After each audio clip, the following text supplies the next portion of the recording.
You are aware of the situation in the country today. A country that used to be united, confident, working together, is today angry, divided, and fighting amongst itself. നമുക്കെല്ലാവർക്കും അറിയാം നമ്മുടെ രാജ്യത്തിൻ്റെ ഇന്നത്തെ അവസ്ഥ. ഒരു കാലഘട്ടത്തിൽ എല്ലാവരും യോജിപ്പോടെ, ആത്മസമർപ്പണത്തോടെ, ആത്മാർത്ഥതയോടെ, പരസ്പര സ്നേഹത്തോടെ നിന്നിരുന്ന നമ്മുടെ രാജ്യം, പക്ഷെ ഇന്ന് അത് വെറുപ്പിൻ്റെയും വിദ്വേഷത്തിൻ്റെയും വിഭജനത്തിൻ്റെയും മേഖലയിൽ നിൽക്കുന്ന ഒരവസ്ഥയിലാണെന്ന് നമുക്ക് എല്ലാവർക്കും അറിയാം. What used to be our strength, the harmony in our complex country, is now our weakness. സങ്കീർണതയുള്ള നമ്മുടെ രാജ്യത്തിൻ്റെ ജനങ്ങളുടെ കൂട്ടായിട്ടുള്ള സ്നേഹവായ്പകൾ, പരസ്പര സ്നേഹം, അതായിരുന്നു നമ്മുടെ രാജ്യത്തിൻ്റെ ശക്തി എന്നുള്ളത്. പക്ഷേ ഇന്നതൊരു ദൗർബല്യമായിട്ടാണ് പലരും കണ്ടുകൊണ്ടിരിക്കുന്നത്. Political leaders going and dividing the nation. രാഷ്ട്രീയ നേതാക്കന്മാർ തന്നെ രാജ്യത്തിലെ ജനങ്ങളെ വിഭജിക്കുന്ന ചിത്രമാണ് നമുക്ക് കാണാൻ കഴിയുന്നത്. Dividing the nation into myself and everybody else. രാജ്യത്തെ ജനങ്ങളെ സ്വന്തമായിട്ടും മറ്റെല്ലാവരെയും കൂടി വിഭജിക്കുന്ന കാര്യമാണ് കാണാൻ കഴിയുന്നത്. My community against everybody else. എന്റെ സമുദായം അത് മറ്റുള്ളവർക്കെല്ലാം എതിരായിട്ട്. My language against everybody else. എന്റെ ഭാഷ മറ്റുള്ളവരുടെ ഭാഷക്കെല്ലാം എതിരായിട്ട്. My tradition against everybody else. അവരൊക്കെ ലോകത്തിൽ നാനാഭാഗത്തുള്ള ആളുകൾ എൻ്റെ ഓഫീസിൽ പോലും വരാറുണ്ടായിരുന്നു. അവർ ചോദിക്കാറുണ്ടായിരുന്നു, എന്താണ് ഈ ഇന്ത്യ രാജ്യത്തിന്റെ വിജയത്തിന്റെ പിന്നിലുള്ള രഹസ്യം എന്നുള്ള കാര്യം. How do all of you work together? Different languages, different cultures, different histories, different ideas. How you all work together? നിങ്ങളെല്ലാവരും ഈ വ്യത്യസ്തതകളിലുള്ള നാനാത്വത്തിൽ ഏകത്വം എന്നൊക്കെ പറയുന്നത് പോലെ വിവിധ ജാതി, വിവിധ മതങ്ങൾ, വിവിധ സംസ്കാരങ്ങൾ, വിവിധ ഭാഷകൾ, ഇങ്ങനെയുള്ള എല്ലാവരും കൂടെ എങ്ങനെയാണ് നിങ്ങൾ യോജിച്ച് പ്രവർത്തിക്കുന്നതെന്ന് അവർ എന്നോട് ചോദിക്കുമായിരുന്നു. How does your economy grow so fast? നിങ്ങളുടെ സാമ്പത്തിക രംഗം എന്തുകൊണ്ടാണ് ഇത്രയും ശക്തമായിട്ട് കുതിച്ചു ചാടുന്നത് എന്ന് എന്നോട് ചോദിക്കാറുണ്ടായിരുന്നു അവർ. And today those same people come and ask me what has gone wrong. അതേ ആളുകൾ 8 വർഷം മുമ്പ് ഇന്ത്യയെക്കുറിച്ച് പ്രകീർത്തിച്ച അതേ ആളുകൾ ഇപ്പോൾ വന്ന് ചോദിക്കുന്നത് നിങ്ങളുടെ രാജ്യത്തിന് എന്ത് സംഭവിച്ചു എന്നുള്ളതാണ്. Some investors came to see me some time back. ചില സംരംഭകർ കഴിഞ്ഞ കുറച്ച് നാളുകൾക്ക് മുമ്പ് എന്നെ കാണാൻ വന്നിരുന്നു. And in the conversation I asked them what do they think. സംഭാഷണത്തിനിടയിൽ ഞാൻ അവരോട് ചോദിക്കുകയുണ്ടായി, നിങ്ങൾ എന്താണ് മനസ്സിലാക്കുന്നത്, എന്താണ് ആലോചിക്കുന്നത്. And they said to me, Mr. Gandhi, we are not foolish. അവർ പറയണ്ടായി, അദ്ദേഹത്തോട് പറയണ്ടായി, മിസ്റ്റർ ഗാന്ധി, ഞങ്ങളൊന്നും വിഡ്ഢികളല്ല. If Indian people themselves are not investing in India, why should we invest? ഇന്ത്യയിലെ തന്നെ സാമ്പത്തിക ശേഷിയുള്ളവർ ഇന്ത്യയിൽ അവരുടെ സമ്പാദ്യം നിക്ഷേപിക്കുന്നില്ലെങ്കിൽ പിന്നെ എന്തിനാ പുറം രാജ്യങ്ങളിലാണ് ഞങ്ങൾ നിക്ഷേപിക്കുന്നതെന്നാണ് അവരെന്നോട് ചോദിച്ചത്. So what used to be our strength has suddenly become our biggest weakness. നമ്മുടെ രാജ്യത്തിന്റെ ശക്തി എന്തായിരുന്നു, അത് പിന്നീട് അതേ കാര്യം ദൗർബല്യമായി മാറുന്ന ചിത്രമാണ് ഇതിലൂടെ നമുക്ക് മനസ്സിലാക്കാൻ സാധിക്കും. We have a prime minister who keeps talking about make in India, make in India, make in India. നമുക്കൊരു പ്രധാനമന്ത്രിയുണ്ട്, എപ്പോഴും അദ്ദേഹം പ്രസംഗിച്ചുകൊണ്ടിരിക്കാറുണ്ട്, മേക്ക് ഇൻ ഇന്ത്യ, ഇന്ത്യയെ സൃഷ്ടിക്കുക, ഇന്ത്യയെ സൃഷ്ടിക്കുക, ഇന്ത്യയെ സൃഷ്ടിക്കുക എന്ന് പറയാറുണ്ട് അദ്ദേഹം. And the world laughs at him. ലോകം അതുകൊണ്ട് ചിരിക്കുകയാണ്. Because they can see that he is the person who is dividing India so that it will never be able to make anything. കാരണം ആ ലോകത്തിലെ ആളുകൾക്ക്, നേതാക്കന്മാർക്കെല്ലാം മനസ്സിലാകുന്നുണ്ട്, ഈ രാജ്യത്തെ ജനങ്ങളെ വിഭജിക്കുന്ന ഏറ്റവും പ്രധാനപ്പെട്ട ആള് നിർഭാഗ്യവശാൽ നമ്മുടെ പ്രധാനമന്ത്രിയാണ് എന്നുള്ള കാര്യം തന്നെ അവരെല്ലാം മനസ്സിലാക്കുന്നതാണ്. International institutions are saying India is no longer a democracy. അന്തർദേശീയ പ്രസ്ഥാനങ്ങളെല്ലാം പറയാൻ തുടങ്ങിയിരിക്കുന്നു, ഇന്ത്യ ഒരു ജനാധിപത്യം നിലകൊള്ളുന്ന രാജ്യമാണെന്ന് ഇപ്പോൾ പറയാൻ കഴിയില്ല എന്നുള്ളത്. I didn't imagine that I would see this day. ഞാൻ ഒരിക്കലും സങ്കല്പിച്ചിട്ടില്ല ഇങ്ങനെയൊരു കാര്യം നമുക്ക് നേരിട്ടേണ്ടി വരുമെന്നുള്ള കാര്യം ഒരിക്കലും മനസ്സിലാക്കിയിട്ടില്ല. That foreign institution is calling my country not a democracy and I have to keep quiet. ചില വിദേശങ്ങളിലുള്ള ചില സംഘടനകൾ നമ്മൾ സ്വന്തം രാജ്യം ജനാധിപത്യപരമല്ല എന്ന് പറയുന്നത് കേട്ടുകൊണ്ടിരിക്കുക എന്ന് പറയുന്നത് എങ്ങനെ പറ്റും ഒരു ദേശസ്നേഹിയായ ആൾക്ക്? Because it is true. പക്ഷേ ഇന്നത്തെ സാഹചര്യങ്ങൾ അതിലേക്ക് എത്തിച്ചിരിക്കുന്നു എന്നുള്ളതാണ് സത്യം. So for all those people who ask the question, why is India unable to provide jobs for its youngsters? Why is the Indian economy not growing? I'll give you the answer. For our own community, we're working for our own language, for our own state, but we're not working for India. ഇത് നമ്മളതിന്റെ കാരണം നമ്മളെല്ലാം സമുദായത്തിന് വേണ്ടി, അല്ലെങ്കിൽ സ്വന്തം ഭാഷക്കാർക്ക് വേണ്ടി, അല്ലെങ്കിൽ സ്വന്തം പ്രദേശത്തുകാർക്ക് വേണ്ടി പ്രവർത്തിക്കുന്നു. ഒന്നിച്ച് പ്രവർത്തിക്കാൻ നമുക്ക് കഴിയുന്നില്ല എന്നുള്ളതാണ് ഏറ്റവും വലിയ പോരായ്മയായി നമുക്ക് കാണാൻ കഴിയുന്നത്. Because working for India means also working for the person who is standing in front of us. ഇന്ത്യക്ക് വേണ്ടി പ്രവർത്തിക്കുക എന്ന് പറഞ്ഞാൽ അതിന്റെ അർത്ഥം നമ്മുടെ മുന്നിൽ നിൽക്കുന്ന ആൾക്ക് വേണ്ടി പ്രവർത്തിക്കുക എന്നുള്ളത് തന്നെയാണ്. So today I go to a college, I speak to hundreds of girls, and I cannot with confidence tell them that you will get a job. ഞാൻ ഇന്ന് എറണാകുളത്ത് ഒരു കോളേജിൽ പോയുണ്ടായി. അവിടെ കുറേ കുട്ടികളുമായി സംവാദത്തിൽ ഏർപ്പെടുകയുണ്ടായി, അവരോട് ചർച്ച നടത്തുന്നുണ്ടായി. പക്ഷെ എനിക്ക് അവരോട് പറയാൻ പറ്റില്ല നിങ്ങൾക്ക് ജോലി ഉറപ്പാണ് എന്ന് എനിക്ക് അവരോട് പറയാൻ പറ്റാത്ത അവസ്ഥയിലാണ് ഇന്ന് India രാജ്യത്തുള്ളത്. I'm scared to ask them the question, do you think you will get a job? Because I suspect the answer they will give me. എനിക്ക് സത്യത്തിലൊരു പേടിയായിരുന്നു അവരോട്, നിങ്ങൾ ജോലി കിട്ടുമെന്നുള്ള പ്രതീക്ഷ നിങ്ങൾക്കുണ്ടോ എന്നുള്ളത്. കാരണം എനിക്ക് അതിനെക്കുറിച്ച് ഒരു ഉറപ്പ് എനിക്ക് തന്നെ ഇല്ലായിരുന്നു എന്നുള്ളതാണ്. I don't want them to say their reality. നമ്മൾ അവരോട് യാഥാർത്ഥ്യങ്ങൾ അവരോട് പറയണമെന്നുള്ള ആ ഒരു കാര്യം എനിക്ക് ഇഷ്ടമല്ലായിരുന്നു എന്നുള്ളതാണ് സത്യം. The reality being that they are highly educated young women, highly intelligent, highly capable, and their country and their state cannot promise them a future. യാഥാർത്ഥ്യം എന്താണ്? അവർ വളരെ ഉയർന്ന വിദ്യാഭ്യാസ യോഗ്യതയുള്ളവരാണ്, ഏറ്റവും ഉയർന്ന അർഹതയുള്ളവരാണ്, വളരെ കഴിവുള്ളവരാണ്, ഏത് ജോലിയും ഏറ്റെടുക്കാൻ കഴിവുള്ളവരാണ്. പക്ഷെ അവരോട് ഇത്തരം കാര്യങ്ങൾ പറയാൻ പറ്റുന്നു. When we were in power in the UDF here and in the UPA in Delhi, we understood how to run the economy. നമ്മുടെ രാജ്യത്തെ ഭരണത്തിലുണ്ടായിരുന്നപ്പോൾ, ഇവിടെ UDF ഭരണത്തിലുണ്ടായിരുന്നപ്പോഴും കേന്ദ്രത്തിൽ UPA ഭരണത്തിലുണ്ടായിരുന്നപ്പോഴും നമുക്ക് മനസ്സിലാക്കാൻ പറ്റുമായിരുന്നു, നമുക്കറിയാമായിരുന്നു എങ്ങനെ രാജ്യത്തിന്റെ സമ്പദ്ഘടനയെ ശക്തിപ്പെടുത്താം, കെട്ടിപ്പടുക്കാം എന്നുള്ള കാര്യം. Economists write long theories on this, but it is actually very simple. Economists write long theories about this, but it is actually very simple. നമ്മുടെ സാമ്പത്തിക ശാസ്ത്രജ്ഞന്മാർക്ക് ഒരുപാട് സിദ്ധാന്തങ്ങളുണ്ട് ഇതിനെക്കുറിച്ച്. പക്ഷെ ആ ചിത്ര സിദ്ധാന്തങ്ങളൊന്നുമല്ല, ഇത് വളരെ ലളിതമായിട്ടുള്ള കാര്യമാണ്. First thing you need is harmony. ഒന്നാമത്തെ കാര്യം പരസ്പര സഹോദര്യവും സ്നേഹവും നമ്മുടെ തമ്മിൽ ഉണ്ടാകണമെന്നുള്ളതാണ് ഏറ്റവും അടിസ്ഥാനപരമായിട്ടുള്ള കാര്യം. And the second thing you need to put money into people's hands. രണ്ടാമത്തെ കാര്യം ഏറ്റവും പാവപ്പെട്ടവരായ ദരിദ്രനാരായണന്മാരായ സാധാരണക്കാരുടെ കൈകളിലേക്ക് പൈസ എത്തിക്കുക എന്നുള്ളതാണ്. അവരുടെ കയ്യിലേക്ക് പൈസ എത്തിച്ചു കൊടുക്കുക എന്നുള്ളതാണ് രണ്ടാമത്തെ കാര്യം. If those two things happen, India's economy will grow. ഈ രണ്ട് കാര്യങ്ങളും സംഭവിച്ചാൽ, അതായത് പരസ്പര സ്നേഹത്തോടെയും സാഹോദര്യത്തോടെയും ജനങ്ങളെ ജീവിക്കാൻ പ്രേരിപ്പിക്കുകയും പാവപ്പെട്ടവന്റെ കൈകളിലേക്ക് പണം എത്തിക്കുകയും ചെയ്താൽ സ്വാഭാവികമായിട്ടും സാമ്പത്തിക രംഗം കുതിച്ചു ചാടുമെന്നുള്ളതാണ് യാഥാർത്ഥ്യം. The Prime Minister did demonetization. പ്രധാനമന്ത്രി നോട്ട് നിരോധിച്ചു. He applied a flawed GST. നമുക്കറിയാം GST എന്ന് പറയുന്ന നികുതി സമ്പ്രദായം വളരെ അപ്രായോഗികമായി കൊണ്ടുവന്നു. And then Corona struck. Covid നമ്മുടെ രാജ്യത്ത് അതും ഒരുപാട് പ്രതിസന്ധികൾ സൃഷ്ടിച്ചു. We told the government, put money into people's hands immediately.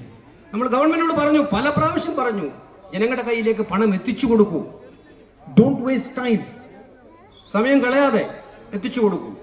Because the economic engine needs to be started quickly.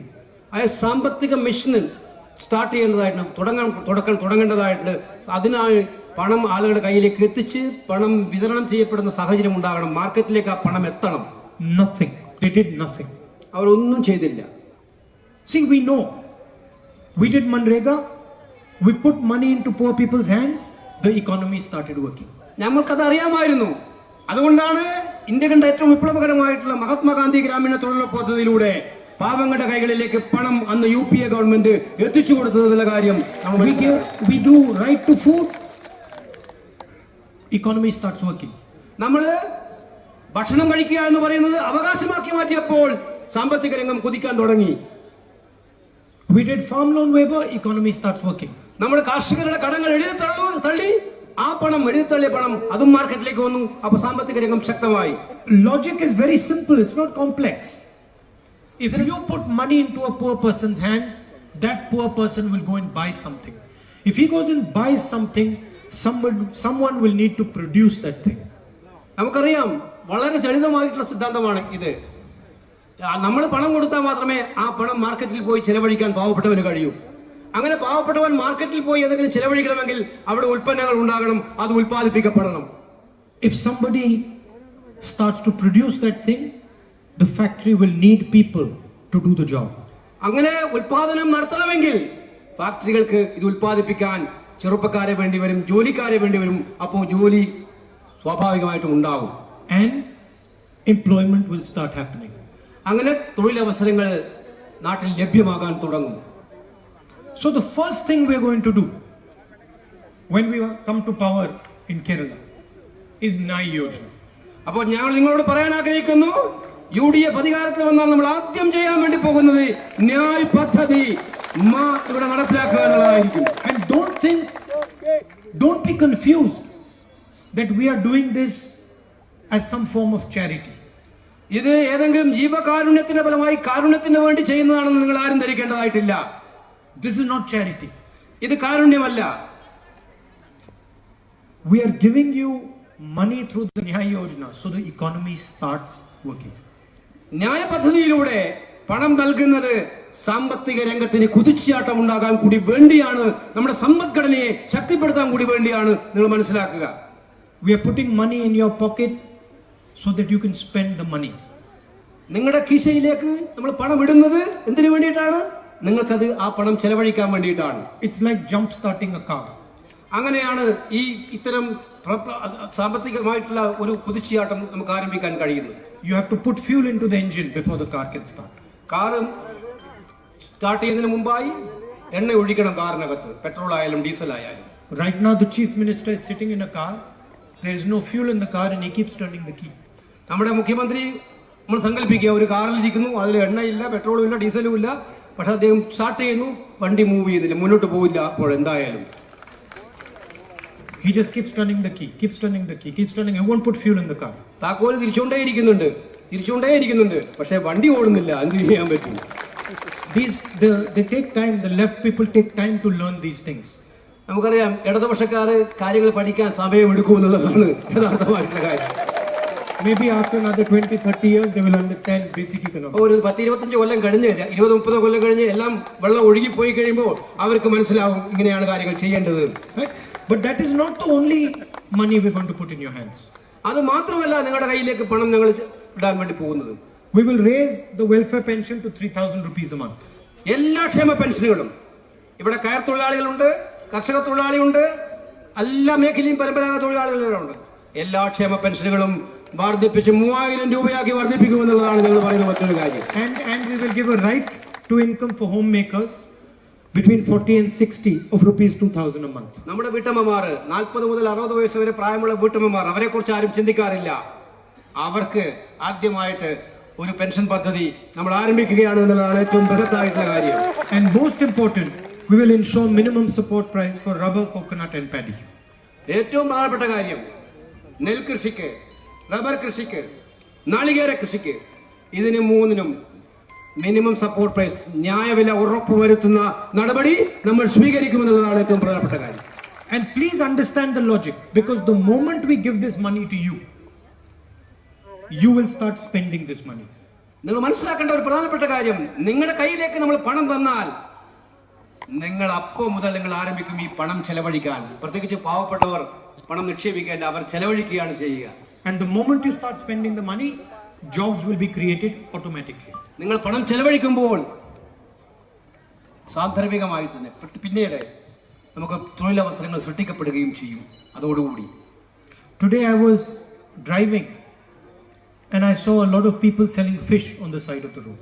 ഞാൻ വണ്ടിയിൽ വരുന്ന സമയത്ത് ഒരുപാട് പേര്, നമ്മുടെ മത്സ്യബന്ധന തൊഴിലാളികൾ ഈ റോഡരികത്ത് മത്സ്യം വെക്കുന്നത് കാണുകയുണ്ടായി. കൊച്ചിയിലൊക്കെ അത് കണ്ടു ഒരുപാട്. And I was wondering what would happen if the deal that the Kerala government was doing with that American company to make trawlers would have gone through. ഞാൻ അത്ഭുതപ്പെടുകയായിരുന്നു. കേരള ഗവൺമെന്റ് അമേരിക്കൻ കമ്പനിയുമായി ഒപ്പിട്ടിരുന്ന കരാർ നടന്നിരുന്നുവെങ്കിൽ എന്ത് സംഭവിക്കുമായിരുന്നു ഈ മത്സ്യത്തൊഴിലാളികൾക്ക് എന്ന് ഞാൻ ആലോചിക്കുകയായിരുന്നു. What would happen if that lie had not been caught? ആ ഒരു വലിയ കള്ളത്തരം പിടിച്ചില്ലായിരുന്നുവെങ്കിൽ എന്ത് സംഭവിക്കുമായിരുന്നു എന്നുള്ള കാര്യം ഞാൻ ആലോചിക്കുകയായിരുന്നു. നമ്മുടെ പ്രതിപക്ഷ നേതാവാണ് അത് കണ്ടുപിടിക്കാൻ ഏറ്റവും നേതൃത്വം കൊടുത്തത്. What would have happened if that betrayal had not been caught?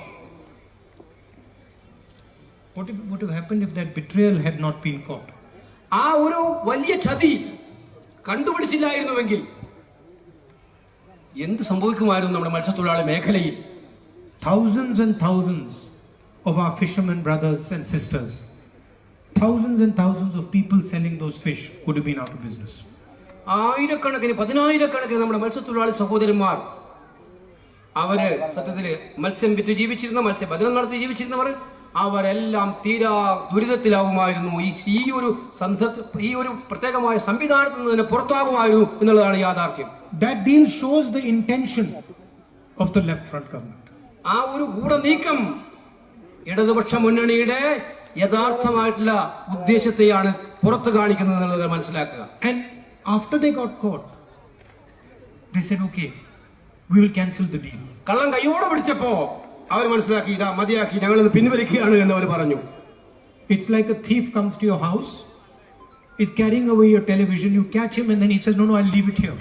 ഇത് നിങ്ങളുടെ വീട്ടിലൊരു കള്ളം കയറി വന്നു, ടെലിവിഷൻ എടുത്തുകൊണ്ട് കള്ളം കൊണ്ടുപോയി, നിങ്ങൾ കൈയോടെ പിടിച്ചു. അവർ പറയും, ഓ സോറി, ഞാൻ ഈ ടെലിവിഷൻ ഇവിടെ തന്നെ വന്ന് പോവാണ് എന്ന് പറയുന്നത് പോലെയാണ് എന്നതാണ് യാഥാർത്ഥ്യം. Right? So that is the style and the intention. And what the left front does here, the Prime Minister does in Delhi. നമുക്കറിയാം ഇതാണ് അവരുടെ രീതി. ഇവിടെ ഇടതുപക്ഷ മുന്നണി ചെയ്യുന്നത് എന്താണെന്ന് വ്യക്തമായിട്ടും അതേ രീതിയാണ് പ്രധാനമന്ത്രി ഡൽഹിയിൽ ചെയ്യുന്ന അതേ രീതിയാണ് കേരളത്തിൽ ഇടതുപക്ഷം ചെയ്യുന്നത് എന്നുള്ളതാണ് യഥാർത്ഥമായിട്ടുള്ള കാര്യം. രണ്ടും ഒന്നുമല്ലേ.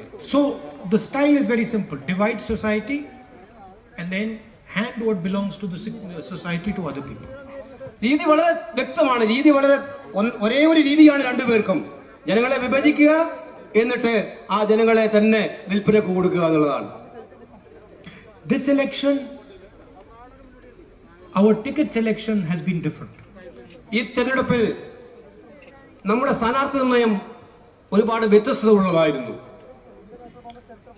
We have given you many young candidates. ഒരുപാട് നല്ല ചുറുചുറുക്കുള്ള ഊർജ്ജസ്വലരായ സ്ഥാനാർത്ഥികളെ നിങ്ങൾക്ക് നൽകുകയാണ്. A silent revolution in the Congress party and the UDF. UDF-ലും കോൺഗ്രസിലും ഒരു നിശബ്ദമായ വിപ്ലവമാണ് സ്ഥാനാർത്ഥി നിർണയത്തിലൂടെ നമ്മൾ നടത്തിയത് എന്നുള്ള കാര്യം നിങ്ങൾ മനസ്സിലാക്കുക. We have not ignored experience. അനുഭവ സമ്പന്നത്തുള്ളവരെ നമ്മൾ ഒരിക്കലും അവഗണിച്ചിട്ടില്ല. So we have many excellent older leaders. ഒരുപാട് നല്ല പരിണതപ്രജ്ഞരായിട്ടുള്ള നല്ല പഴയകാല നേതാക്കന്മാർ നമുക്കുണ്ട്. So we have not ignored them, but we have opened the door for younger faces. നമ്മൾ അവരെ അവഗണിക്കുകയല്ല, മറിച്ച് പുതിയ ചെറുപ്പക്കാർക്ക് വേണ്ടി നമ്മുടെ വാതിലുകൾ തുറന്നു കൊടുക്കുകയാണ് നമ്മൾ ഈ സ്ഥാനാർത്ഥി നിർണയത്തിലൂടെ ചെയ്തത് എന്നുള്ള കാര്യം ഞാൻ പറയാൻ ആഗ്രഹിക്കുന്നു. There is a reason for this. ഇതിനൊരു കാരണമുണ്ട്. Because we want to transform the conversation that is taking place in Kerala. നമുക്ക് വലിയൊരു മാറ്റം ഉണ്ടാക്കേണ്ടതായിട്ടുണ്ട്. ഇവിടെ കേരളത്തിൽ നടക്കുന്ന ചർച്ചകളിലൂടെ ഒരു മാറ്റം ഉണ്ടാക്കേണ്ടതായിട്ടുണ്ട്. We want a new imagination for Kerala going forward. പുതിയ ഭാവനകൾ കേരളത്തെ മുന്നോട്ട് നയിക്കാൻ പുതിയ ഭാവനകൾ, പുതിയ സങ്കല്പങ്ങൾ നമുക്ക് ഉണ്ടാകേണ്ടതായിട്ടുണ്ട്. We are showing that we are not happy with the way politics is working in Kerala. ഇന്നത്തെ സാഹചര്യത്തിൽ നടക്കുന്ന രാഷ്ട്രീയത്തെ നമ്മൾ പൂർണ്ണമായി സംതൃപ്തരല്ല. കുറെ കൂടി പുതിയ മാനങ്ങൾ കേരള രാഷ്ട്രീയത്തിൽ ഉണ്ടാകേണ്ടതാണെന്ന് നമ്മൾ ഒരു ജനങ്ങളോട് വാഗ്ദാനം ചെയ്യാൻ കൂടി ആഗ്രഹിക്കുകയാണ്. And so we are injecting new blood into the system. അതുകൊണ്ടാണ് പുതിയ യുവരക്തങ്ങളെ നമ്മൾ ഈ സമൂഹത്തിലേക്ക് നമ്മൾ നിർത്തിയിരിക്കുന്നത്. And you will see this effect on the Vidhan Sabha and on the laws that are passed when the UDF comes to power. നിങ്ങൾക്ക് മനസ്സിലാക്കാൻ കഴിയുന്നത് ഈ തെരഞ്ഞെടുപ്പ് കഴിഞ്ഞ് ഫലം പ്രഖ്യാപിക്കുമ്പോൾ കേരള നിയമസഭയുടെ ചിത്രമെടുത്ത് കാണുമ്പോൾ നിങ്ങൾക്ക് പൂർണ്ണമായും വ്യക്തമാക്കും. അവിടെ പാസ്സാക്കുന്ന നിയമങ്ങൾ നമ്മുടെ മനസ്സിലാക്കുമ്പോൾ നമുക്ക് മനസ്സിലാക്കാൻ സാധിക്കുമെന്ന്. And I want to tell you, it is a bold step for a political party to take. ഒരു രാഷ്ട്രീയ പാർട്ടിക്ക് എടുക്കാൻ കഴിയുന്ന ഏറ്റവും ധീരമായ ഒരു നടപടിയാണ് കോൺഗ്രസ് ഇക്കാര്യത്തിൽ എടുത്തിരിക്കുന്നത് എന്ന് ഞാൻ നിങ്ങളോടെല്ലാം പറയാൻ ആഗ്രഹിക്കുകയാണ്. And we are doing it because we believe in you. എന്തുകൊണ്ടാണ് ചെയ്യുന്നത്? ഞങ്ങൾക്ക് നിങ്ങളിൽ പൂർണ്ണമായ വിശ്വാസമുള്ളത് കൊണ്ടാണ് ഇത് ചെയ്യുന്നത് എന്ന് പറയാൻ ആഗ്രഹിക്കുകയാണ്. Here we have Shanemol Usman ഇവിടെ നമ്മുടെ കൂടെ ഷാനിമോൾ ഉസ്മാൻ ഉണ്ട്, and Sarat. ശരത്തും ഉണ്ട്. And I know both of them, and I'm confident that they will work in your interest honestly with dedication. എനിക്ക് ഉറപ്പുണ്ട് അവർ രണ്ടുപേരും നിങ്ങൾക്ക് വേണ്ടി സത്യസന്ധതയോടെ ആത്മസമർപ്പണത്തോടെ പ്രവർത്തിക്കുമെന്നുള്ള കാര്യത്തിൽ എനിക്ക് ഉറപ്പുണ്ട്. Without taking a step back, with honesty, humility and respect.